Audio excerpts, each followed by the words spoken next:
We need to learn and value our events or our altar experiences with God. We need to value and learn from them.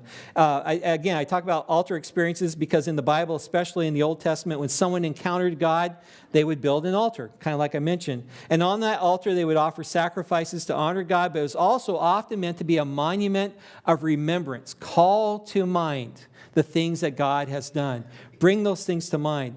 It would be a place where every time someone would pass by, the events of that place would come to their mind and they would remember what God had done for them. Many of you in conversations have mentioned about when you were growing up or when you were at a specific church, someone spoke or there was an altar call or there was an event or there was something that happened at that place. Those are moments that are significant to you, that where God did something special. If you look in Genesis chapter 22, Abraham built an altar of sacrifice out of sorrow on which he was supposed to sacrifice his son Isaac. But God showed up and provided a ram for sacrifice. And so that place, instead of becoming a place of sorrow, became a place of God's provision.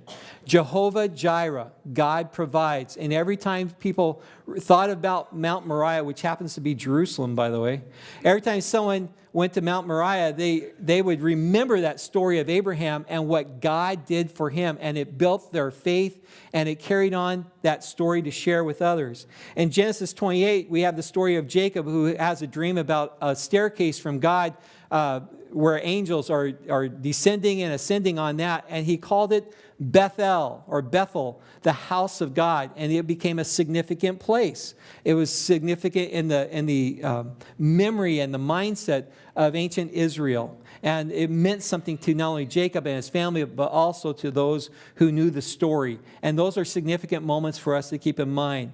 In Joshua chapter 3 and 4, when the children of Israel are coming into the promised land, God tells them that, hey, when you go through, I want you to take up 12 large boulders out of the riverbed and take them with you onto the west side of the bank and establish a monument there where people will realize that it's at this place that God did something significant. Major miracle took place, major event took place, and every time people would walk by, they would go, what was this all about?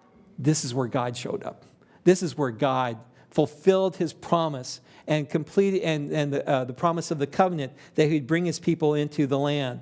And then in 1 Kings 18, you have the story of the great prophet of God, Elijah, where he rebuilt the altar of God on Mount Carmel.